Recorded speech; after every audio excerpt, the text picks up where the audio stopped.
जीवन में एक चीज बड़ा महत्वपूर्ण है कि आपका सबसे बना रहे, किसी से ठने ना। आपको देखकर कोई मुंह ना बनाए, आप किसी को देख के मुंह ना बनाइए।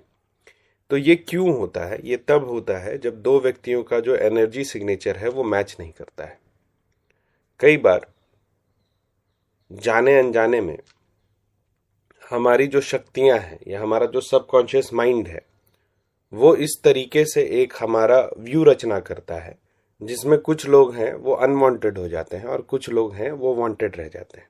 ठीक है, उनको आपका जो एनर्जी सर्कल है, जो ऑरा है, वो आपके पास आने देता है, बाकियों को वो बाहर हटाने लगता है। लेकिन किसी के व्यक्तित्व से आपका जो माया का जीवन है वो नहीं चलता है। किसी के आध्यात्मिक स्तर से आपका माया का जीवन नहीं चलता है। अगर किसी से आपको काम है तो आपको काम है, आपका काम उससे निकलना चाहिए। मूलभूत रूप से जो मोहिनी मंत्र होता है वो इसीलिए होता है कि आपसे कोई भी रिपल ना करे, आपको देख करके कोई भी भागे ना। ठीक है, मोहिनी मंत्र का ऐसे बहुत सारा जो है बहुत विधान है, लेकिन आज 3 विधान मैं आपको दूंगा जो कि बहुत आसान है। और इन तीनों में से किसी एक मंत्र को आप पकड़ के अगर एक रात बैठ जाइएगा तो आपके पास एक सिद्ध मोहिनी मंत्र होगा।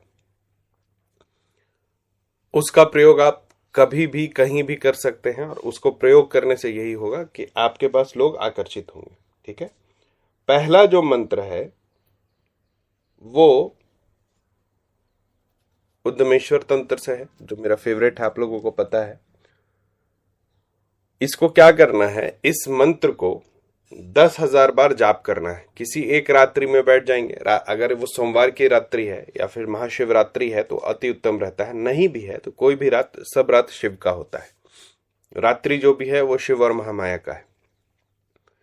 तो बैठ करके सिर्फ नॉर्थ की तरफ देखते हुए, ठीक है, उत्तर की तरफ देखते हुए, लाल आसन और एक रुद्राक्ष की जाप माला पर 10,000 जाप कर लेंगे। 10,000 जाप कर लेंगे तो ये मंत्र जो है आपका सिद्ध हो जाएगा। ठीक है, सिद्ध करने के बाद गोरोचन, सिंदूर और केसर, इन तीनों को मिला लें। किस चीज में? आंवला जो होता है उसके रस में। ठीक है, या फिर आंवला को साथ में डाल करके पीस लें। ठीक है, और फिर 108 बार जाप करके ये जो मिक्सचर है इसको आप अभिमंत्रित कर लें और इसका तिलक लगाएं। जब तक आप ये तिलक लगाएंगे आपका घोर विरोधी भी जो होगा वो आपका विरोध नहीं कर पाएगा। मंत्र क्या है? मंत्र है, बहुत ही साधारण सा मंत्र है, 3 बार बोलूंगा। ओम नमो भगवते रुद्राय सर्वम जनम मोहनम कुरु कुरु स्वाहा।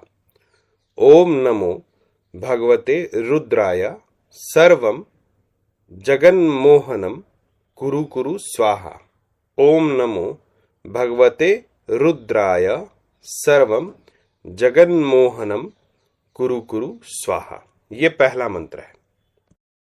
दूसरा जो मंत्र है ये तांत्रिक मंत्र है। ये तांत्रिक विधान या अघोर विधान से सिद्ध होने वाला मंत्र है। इसमें भी कोई बहुत ज्यादा आपको टेक्निकल काम नहीं करना है, बहुत दिन तक इंतजार नहीं करना, सिर्फ एक दिन आपको लगेगा। ठीक है, आपको कहीं से भी एक उल्लू के पंख की व्यवस्था करनी है। ठीक है, आप जू से ले लीजिए या कहीं अगर उल्लू हो तो वहां से जाकर के एक उल्लू का पंख उठा करके ले आइए और उस उल्लू के पंख को देखते हुए जो मैं मंत्र बता रहा हूं दक्षिण दिशा की तरफ मुख करके बैठ जाएंगे। काला आसन रखेंगे, कमल का आसन रखेंगे और मंत्र का जाप करेंगे। हवन सामग्री या किसी भी तरीके की सामग्री का कोई प्रयोग नहीं होगा यहाँ पर। सिर्फ उस उल्लू के पंख को अपने बाएं हाथ में रख करके एक हाथ में जो है करमाला से जाप करेंगे। 51 माला जाप होना चाहिए इसका। मंत्र बहुत आसान है।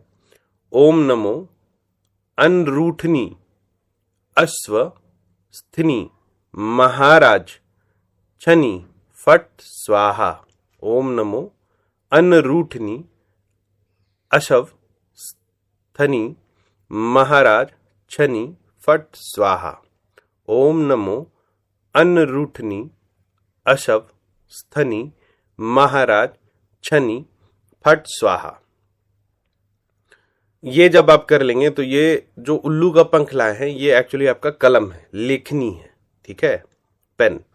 तो ये आपका सिद्ध हो जाएगा। उसके बाद एक भोजपत्र लेंगे, ठीक है, और बकरे का रक्त आपको व्यवस्था करना होगा। मैंने बताया था कि ये तांत्रिक विधान है। तो बकरे का रक्त ले लेंगे और उसके बाद वो जो हमारे पास कागज है उसमें 108 बार बोल बोल करके इस मंत्र को रख लेंगे, ठीक है, लिखते जाएंगे, लिख लेंगे। जब ये कंप्लीट हो गया तो ये आपका जो है ताबीज हो गया। इसको किसी ताबीज में नहीं डालना, इसको सीधे चाहे तो जेब में या टोपी में आप रख लेंगे। तो जो भी आपके आसपास रहेगा, जितने देर ये ताबीज आपके पास रहेगी वो आपके वश में रहेगा, ठीक है। इस ताबीज को आप जीवन में एक ही बार सिद्ध